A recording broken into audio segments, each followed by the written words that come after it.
And welcome in to the Week 8 Waiver Show with the Fantasy 4-Pack. I'm your host, Ian Power, joined as always by Matt Vitale, Frankie Santiago. We're going to be giving you guys our weekly 3 and out, our takeaways from the weekend, as well as our top waiver picks for this upcoming week. Given the additional running back injuries this week, although thankfully of like the low time spent off the field variety, this is an important week to listen in if you still have some fab bucks kicking around. Let's do a little bit of news before we dive into it all. Biggest news of the day, Odell Beckham done for the season, torn ACL. Interestingly, after he left the field, Baker turned into a 5-touchdown quarterback. So, just if Odell, let's assume he comes back to Cleveland next year. If Cleveland looks good without Odell, if Baker looks like the quarterback he was drafted to be, do you think Cleveland brings Odell back next season, or do they trade him away?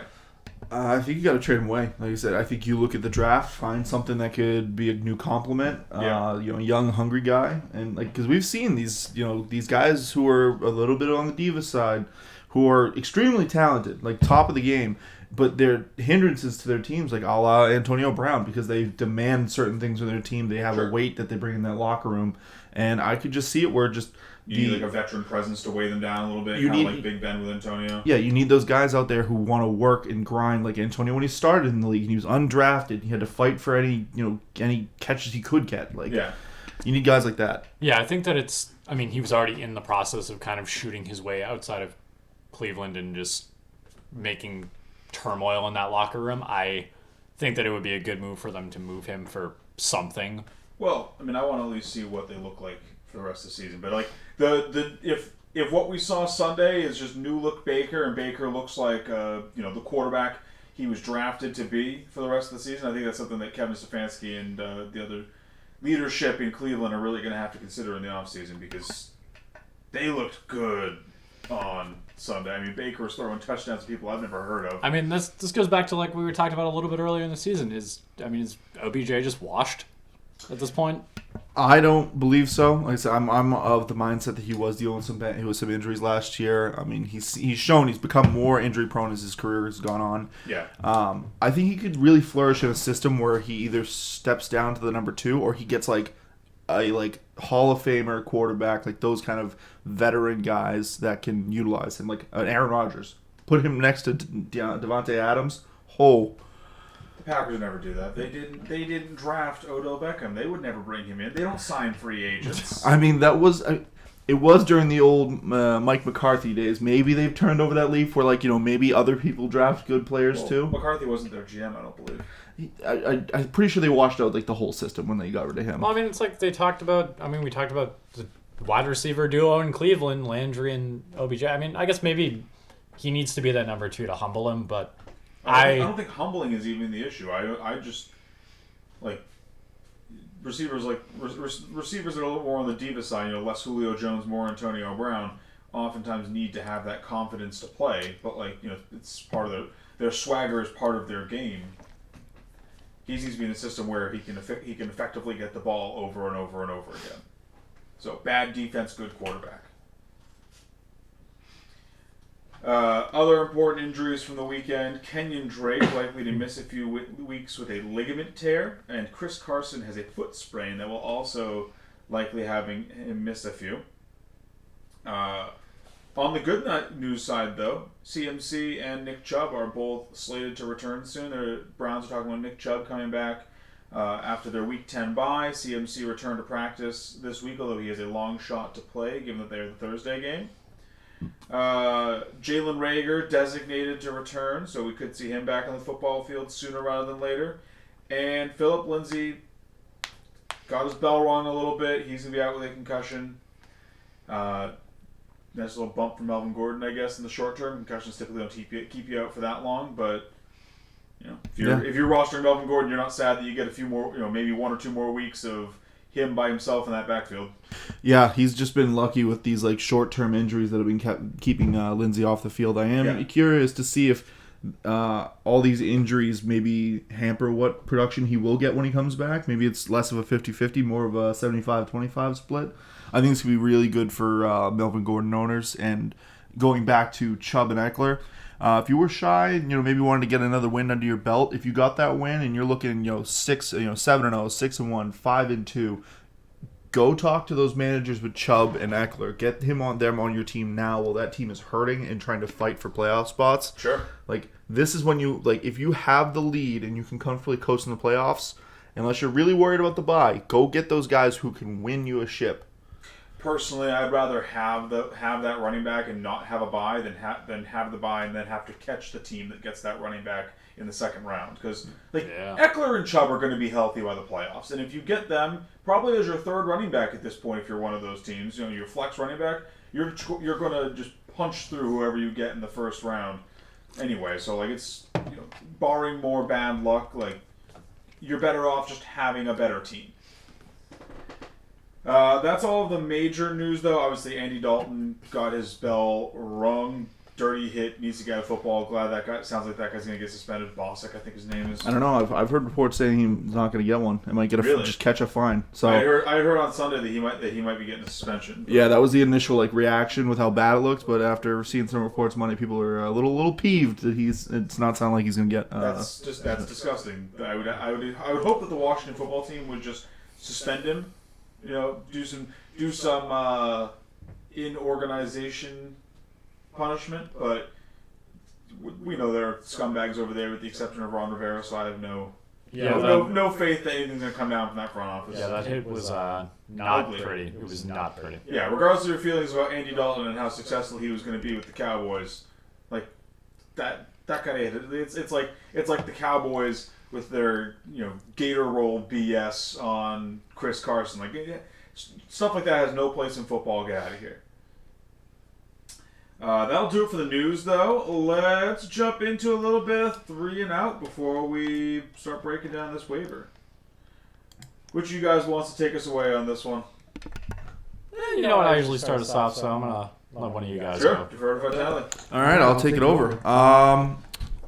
Game I was keeping my eye on was the Jags game this week. For some reason I might have gotten a couple of their players or something, but looking at that game, I've been on the Minshew wagon, hoping he can carve out a spot in this team. He's a great up and coming story. I'd hate to see him just get saddled with a bad team and lose his job just purely on the back of a team that was in fire sale mode to start the season, but.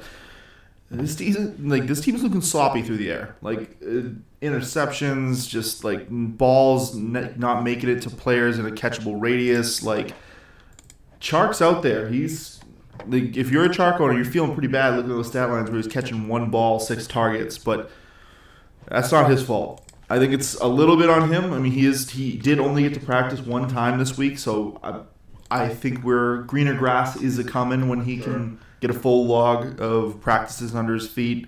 But I think Minshew's got to figure it out. Are they going to change up some of the play calling to make it easier? Maybe work with how good they've been on the ground. That was my other point. It's their air game has been suffering, but they're on the ground. James Robinson's looking legit. I was a naysayer at first, and I was like, he'll just come back. It's fluke rookie. We didn't hear much about this guy, but he's on a bad team, doing what most running backs shouldn't be doing on a bad team.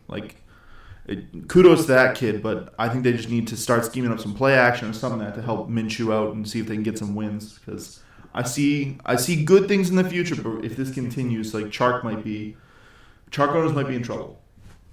Well, if it continues, how much longer can you really expect? If they keep having the offensive woes, how much longer can you really expect James Robinson to be able to have these, smash games too when teams start to realize, he's the only thing working on their team. They might start keying in on him more. As we've seen with David Montgomery, you can be a usable fantasy asset against stacked boxes and no quarterback, but your ceiling comes down. Yep. Yeah, Minshew this week had a very, I guess, comparable Matt Ryan stat line, 173 and 2 touchdowns. That's not really what you want to see. That wasn't a game I was watching, so I can't speak to if it was more on Minshew or more on Chark, but Yeah, it was rough sledding to get out of the start. Now I was just looking over their first 4 drives. It was 6 yards punt, 4 yards punt, 3 yards punt. A lot of 3 and outs to start that game, and then they started breaking it open on the ground. They got their feet under them a little bit, but it's just something needs to change, and hopefully soon. Speaking of quarterback woes, to continue that, Big Ben, Matt Stafford, they're not looking like the fantasy late round darlings that everyone had pegged them in, including myself. I was all on the Big Ben train.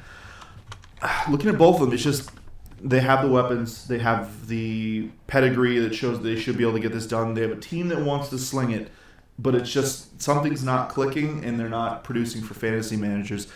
And I gotta say, looking at Ben, I think brighter days are ahead for him. I think he's a guy who's been away from the game for a while, and you can look at another vet, and Rob Gronkowski, who's been slow to start and starting to pick it up a little bit. I think Big Ben is a guy who is making his way back into football. No preseason, no training camps. As Frankie said, the first 4 games were basically their training camp. They had to get up to game speed. So I think with a couple of cushy matchups, he does have some tough guys in there. He's got 2 games against Baltimore, a game against Indy. There's some tough ones in there, but he's luckily at home for Indy. But he's got some real soft matchups coming up against Cincy, which I think he should be able to just have a shootout with Joe. Dallas in 2 weeks. Dallas in 2 weeks. They have been known to give up a fantasy point or two. Yeah, a couple. To every position. We may be on piss to give up the most ever. Woo. Hey, that's a reward. It's not a title, but It's a record. no. But Stafford, on the other hand, I think his options are going to be okay for the season. I think it just cuts down to basically you just want Galladay and Hawkinson's providing serviceable numbers at tight end, but Stafford himself might be time to send him to the waiver wire and let him get things right. If you got the bench depth to hold him, I wouldn't mind holding him, but he's definitely on the cut for me. Yeah, at this point he's in the quarterback crowd where you really shouldn't be holding him anyway because he's not a weekly starter. There's only a handful of guys in the league who week in week out you're starting. Obviously every league is different. If you're a league where everyone holds 3 quarterbacks and there's not a lot out there, so maybe you have to hold him. But ideally, with Stafford, you're not starting him on a week in week out basis anyway, so you should have options out there to go pull from to start over him. Yeah, that's how I feel about Ben too. It's that Tennessee defense has looked good. I talked about this a little bit last week. Yeah. I did watch that game. There were a couple of ducks he threw up. He just didn't look good out there. Their receivers looked surprisingly good. I will say Ben looked really good when he was throwing it to Deontay. Yeah, I was gonna say their receivers looked really good out there. It was me honestly. That forward shovel pass to Ebron, that was fun. Yeah, their receivers were putting moves on the Titans, but again, couple of ducks, he just didn't look good. Yeah, I was almost gonna make this comment the end of the old guard kind of thing because we just saw the new guard and Russell Wilson along with them just popping off this week. Just all the young studs going at it. But Brady still had a Brady game where he's just slinging it, bringing in almost 50 points for managers. But these 2 guys I'm worried about. I think Ben has the biggest bounce back chance, and I think he could be a surprising guy for the second half of the season. I'm actually on the opposite side of that for me because for what I look for in quarterbacks who have that big ceiling potential are quarterbacks who are going to be in shootout situations that have a bad defense. Ben could be in shootout situations, but his issue is his defense is so good that they're oftentimes going to give him short fields or they're going to score points on their own without even letting them touch the field. Ben's defense is going to limit his upside because they're so good. I'd rather take the shot on Stafford if I have to pick one of them rest of season because at least we know that Detroit Lions defense sucks. And Kenny Galladay looks really good. So, did you he had 6 catches last week, and every single one of them was insane. Yes. He looked like he had a career-ending hit on half those catches. It's he got hit in the back midair and landed on his head. He's standing up. He's fine. Yeah, he was catching it in any area code you threw it. And then just to wrap it up quickly, I think I've been on the anti side of this train, you two being less so, but I think it's finally time to call it. Put that final nail in the coffin for the hope train that was Kenyan Drake. The shoulda, woulda, coulda committee can finally just let him go. If someone wants to buy him, trade him to some team who thinks they're buying an Eckler or a Chubb. I'll get him a depressed value and I'll get him back later for my fantasy playoffs. Sure, here you go. I'll take back a usable running back or just a serviceable wide receiver. Just let him go. Don't look back. If you got Chase Edmonds, you're going to get 2 probably solid weeks out of him, and then Chase Edmonds goes back to maybe a flex guy. It's ugly with him, and I've been off the train, but I like being wrong about people. I'd rather see people flourish and be great fantasy backs. There's more people to fill out a league, more people that aren't, especially with how dinged we are this league. Man, it's been bad at running back, and it's just getting worse. Yeah, I commented on that a few weeks ago, after he had his matchup with the Jets when he just did nothing. It's like he's a guy that you want to just get rid of. If you didn't get rid of him already, there probably is no trading him. There's not a lot to talk up with him. His name was already depressed, and even Kenyan Drake truthers like me were out on him when he didn't do anything against the Jets. So if you didn't move him after his big game against the Cowboys, sorry, you're SOL. That was your window. It was open like a fraction of an inch, maybe like 3 or 4 inches, and you could have just yeeted him out the window to some other team that believed that was a sign of greater things to come, and not just the Cowboys defense. Didn't do anything against the Seahawks. Then he got hurt against the Seahawks. His value is as close to absolute zero as you can get. Actually, this goes not perfectly into my one of my first points, but it's something that we were talking a little bit at the bar last night. Josh Allen went out there, played the Jets, and didn't really put up those boom numbers. Yeah. Patrick Mahomes, same thing. The bunch of Chiefs sat with the lead they had. And a lot of leagues don't value quarterbacks super highly. And we've already talked about this actually during the show a little bit, how unless you have a guy who's going to be Russ, Kyler, Lamar, Mahomes, this week was an anomaly, but in a season like this where me personally, I think it's better to play for the floor than the boom games, because this season's weird. We're not gonna get those boom games from these quarterbacks every week, especially the way that offenses are playing. A lot of analysts were worried about how good the offense was going to do to start the year, and it's actually the defenses that are taking the second half of the game off, and then that's when we're seeing a lot of these points being scored. And it's just, if you're one of those teams who are going into that 6-2, 7-1, or 7-0, 6 whatever. 6-2. What are you, a game ahead of us, Randy? Whatever the records are at this point. You somehow played 8 games in 7 weeks. Whatever the records are at this point, if you're one of those teams who has that basically playoff locked up, go and see it. If you have the pieces, go and trade for Russ. Package him with somebody else. Trade down in a position to get that QB advantage, because that floor is going to matter a lot when you're going into the championship. And you're probably going to be playing the guy who has Lamar or Pat Mahomes or Kyler. Yeah, this is a QB difference maker season. If you have one of the QBs that can get you, points on the ground and points through the air, or in one of those just, absurdly shootout heavy offenses, you're going to be having fantasy success more weeks than not. The Kylers, the Russes, the Daks before he got hurt. R.I.P. Yeah. Actually, the Kenyan Drake talk kind of transitions into this one a little bit better. You might be past the point of being able to sell your Cowboys. Amari could still get value. I was going to say that Amari is pretty much the only exception to this, where he's somehow managed to top 15 points in the last 2 games. Yeah. No one out there looks good. No, not at all. And it doesn't help that Dalton's down for, concussion, more than likely. The Cowboys will likely be starting their 7th round draft pick this week. Yeah, don't know how long Dalton's gone, but this definitely does not help the stock for any receivers or Zeke, because it might just be kind of like we talked about James Robinson. Oh, they have no one throwing the ball, and Zeke is pretty much the only thing that's going to be reliable. Yeah. Let's just stuff him and then make the quarterback throw.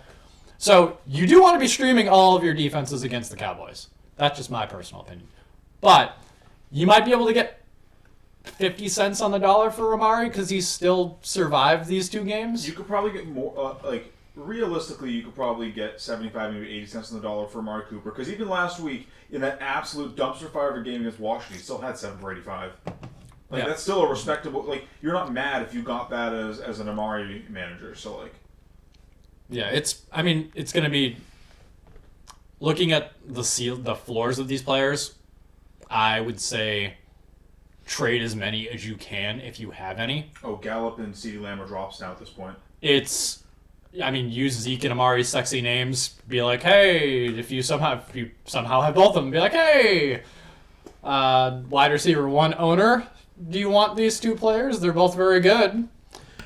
Yeah, Zeke is the only one where I could conceivably see someone wanting to hold Zeke just because of how depressed his value is, especially right now after 2 bad games. The Cowboys as a whole looking bad.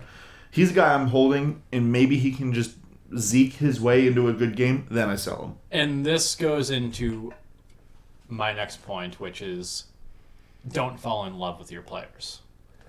I am on the opposite trend of that, where I'm just I'm selling him now because I'm gonna get what I'm gonna get. I'm not gonna have this pipe dream of, oh, maybe he'll have a pop game, maybe he'll get a bunch of points. I believe that's called the Kenyan Drake effect. Yeah, I'm not falling in love with my players. I am just moving on from them entirely. I will get what I can get and be happy with it. And the last thing is the Niners' backfield is in shambles. I am avoiding them at all cost. I'm kind of in the same boat as the Cowboys. If you have one of the healthy running backs, maybe you trade him for some depth at this point. But first it was Mostert, then Tevin Coleman, then Mostert again, now Jeff Wilson.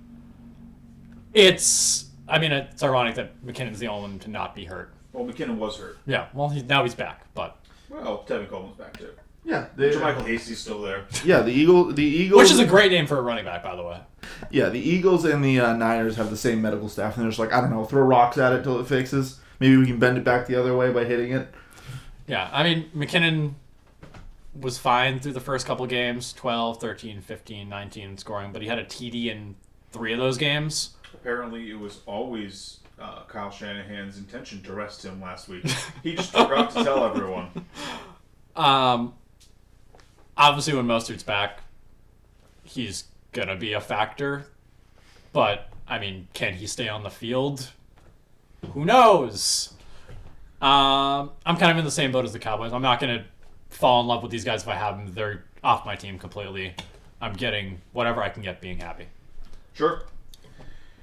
All right. I'll pick up, if we're talking about trading players away, I'll pick up with a player that we've talked about a couple times. You should have already traded this guy. If you haven't, you're like Jack Sparrow sailing into Port Royal with your ship mostly underwater at this point. Trade Mike Evans now. The ship literally may have already sailed on this one, but with the addition of Antonio Brown, the Bucs have a very crowded wide receiver core. Brady spreads it around. We know Brady doesn't really care who he's throwing to as long as they're catching the ball. You know what Mike Evans struggles to do? Catch the ball. He's a career 56% catch rate.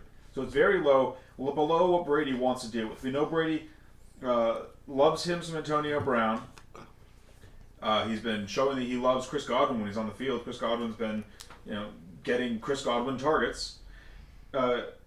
In fact, in games where Evans and Godwin, which is 4 games when they're on the field together, in games where they've played, Evans has seen 12 targets. So 3 targets a game. That's terrible. And that's pre-Antonio Brown. Wait, 12 targets total? In games where he and Godwin have both played, he has 12 targets total. Huh. He's currently a low-volume, touchdown-dependent wide receiver. And with how little Brady looks to him, you have to assume his target share is shrinking with Brown coming in. It's I don't know what it shrinks to. Is he going to get 1 target a game? I just don't. He is a touchdown dependent, low target wide receiver who isn't getting looks downfield. He's basically just getting short range targets in the end zone because he's huge. And now Gronk is eating into that as well. So it's if you still have Evans, you should be trying to trade him for a cheeseburger and a song. See what you can get for him. If you can swap him for a guy that I'm actually very high on, I've talked, like a T. Higgins maybe. or trade him for, I don't even know, just like a rookie. See if you're Justin Jefferson or believes in Justin Jefferson, or if he thinks that it's a rookie smoke show. Yeah. Maybe try and trade for him. Get yourself like a consistent wide receiver 3, maybe. I mean, like there's just maybe swap him for Chase Claypool. They're both boom or bust guys, but at least Claypool's should have more boom games than him. Like I honestly don't know at this point. Like I am completely out on Evans. Yeah. Antonio Brown would literally have to not play for this team for me to think that Evans has a shot of maintaining his current value, which is almost nothing. Yeah, I played Mike Evans this week.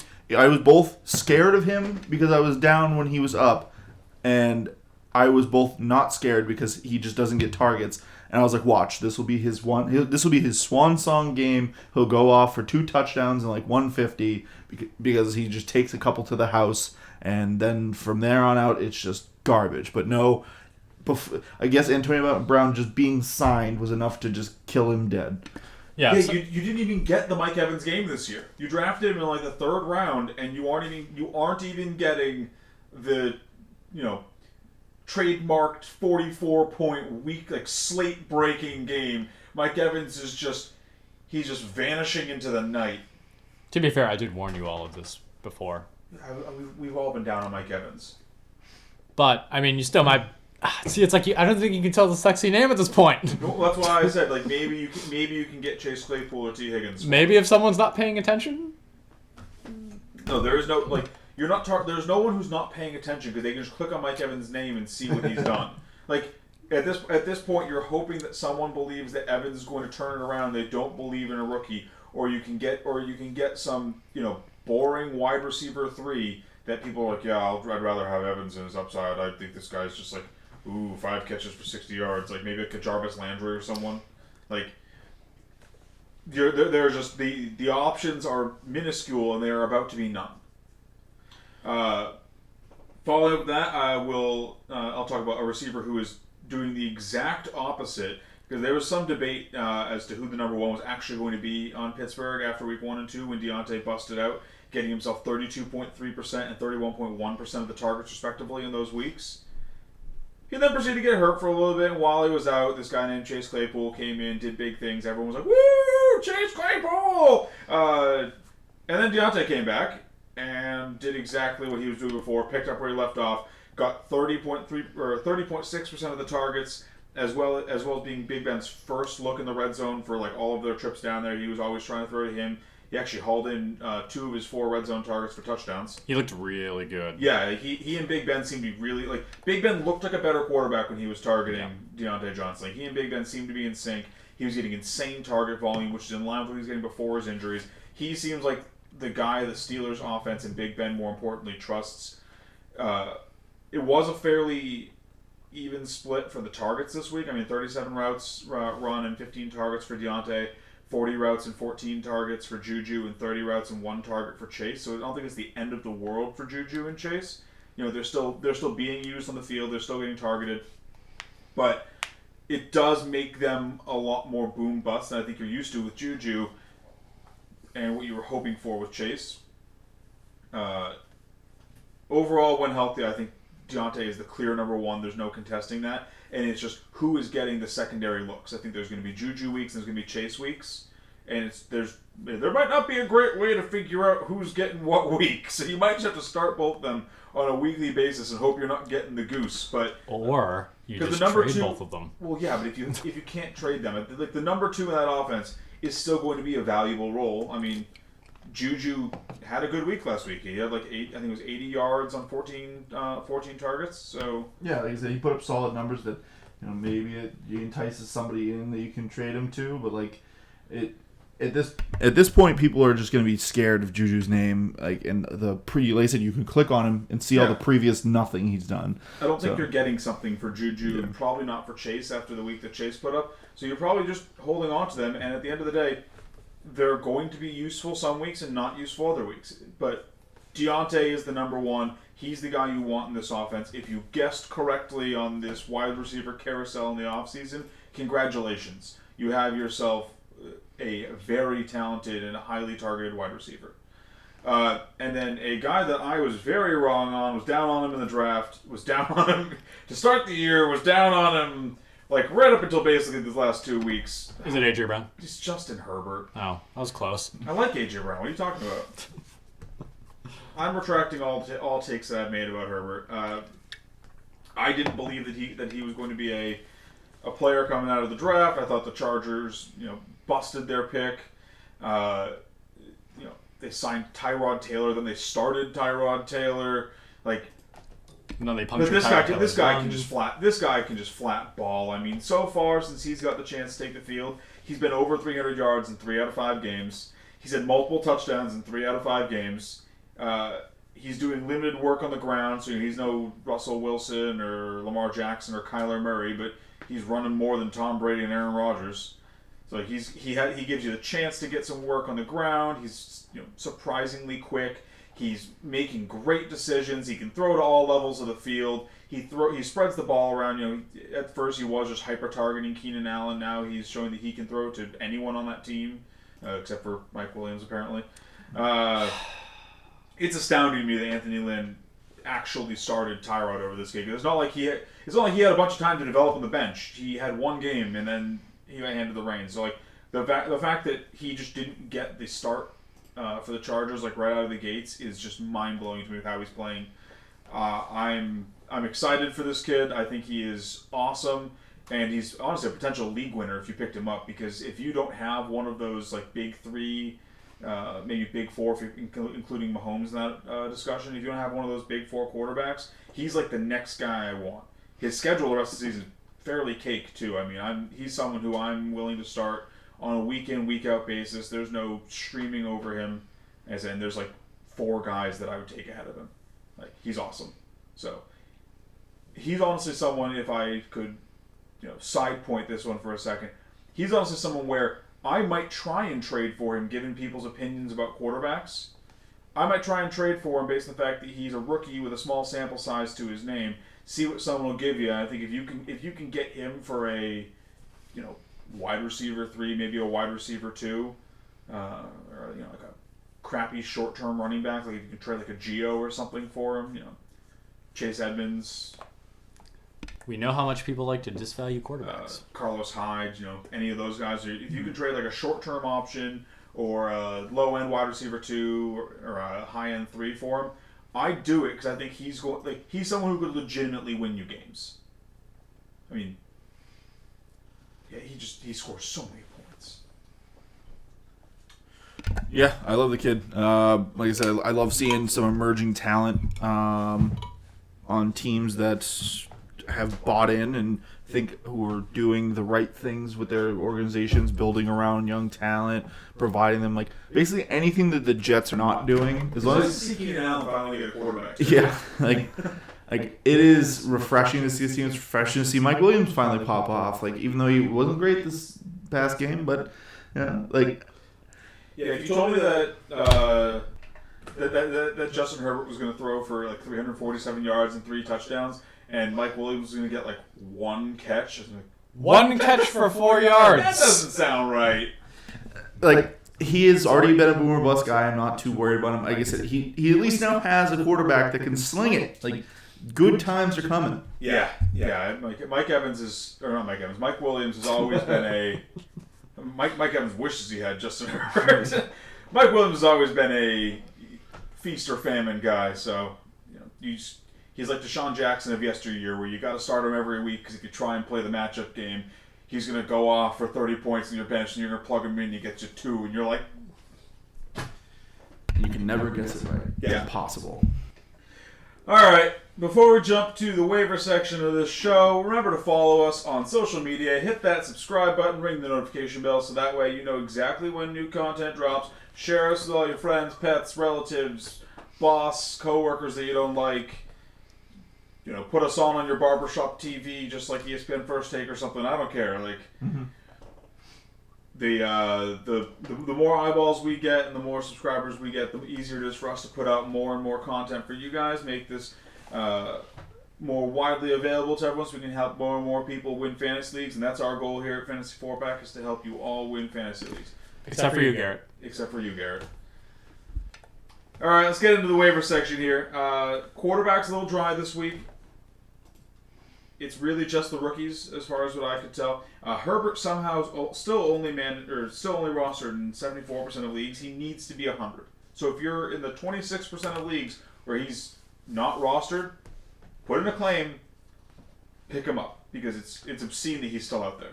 I feel like that those leagues have to be just weird. Like maybe those are people that are doing like the guillotine leagues, where they're just chopping people out, or like somebody who's like, I don't know, we can do a 16 league because they only have 6 people they know and they don't want randos, or like some other awkward type of league where it's like, let's just do a no quarterback league. I don't know. And then Burrow is 50%. Burrow has shown that while he's not quite as successful so far as Herbert, he is, plenty successful in his own right. He's been slinging that ball a ton. I mean, let me pull this stat up here. I saw a stat earlier today from, I believe it was Adam Levitan about Joe Burrow. Where Joe Burrow has dropped back a league high 48 times per game. And he's posted 5 300+ yard days in his first 7 starts. I mean, we're all over the moon about Herbert, but Burrow's doing some great things in Cincinnati in his own right. So I think if you missed the boat on Herbert, Burrow's out there in about half leagues. He's the guy you can go scoop up, and that Bengals defense sucks. He is going to keep throwing. I do have a question though. Sure. We talked a little bit about OBJ being done and the possible new look Baker. Do you get cute if you have a spot on your team? No. And try and pick up Baker? No. I have zero trust. Yeah, and as I say about how I was talking about this quarterback take, there's no need to hold 2 quarterbacks most of the time. Like you're wasting that roster spot. You should be rostering a different player. You can only start 1 quarterback unless you're in a super flex league. So if you're in a super flex league, sure, maybe. But otherwise, like if you're streaming quarterbacks, you should be dropping your quarterback for the next quarterback. That's just like that's how you're misusing your bench otherwise. For running backs, we have Carlos Hyde at 5% owned. You're going to be getting a couple weeks out of him for Chris Carson. Gio Bernard at 48.5% owned. You'll be able to get probably something like 1 more week with him before Gio takes back over, or before Mixon takes back over, excuse me. And then Chase Edmonds, he's at 56%, which 6% overall limit. But Kenyan Drake's going to miss a few weeks, and I wouldn't be shocked if Kenyan Drake doesn't get the job back unless Chase Edmonds gets hurt or plays like crap. So I would go, if I'm prioritizing them, I would prioritize Edmonds if he's there, and then Hyde and Bernard. I mean, Edmonds, I'm throwing the sink at him. If I still have fab bucks, I'm spending whatever I need to get him on my team. Carlos Hyde and Gio Bernard, I'm tempering expectations with them at least because they're Carlos Hyde and Gio Bernard, and you're only going to get a few weeks out. It's just like they're just such boring. Like they've been in the league since the beginning of time. Carlos is a boring name. Carlos Hyde, like not a sexy name. I'm not gonna try and fight you on that one.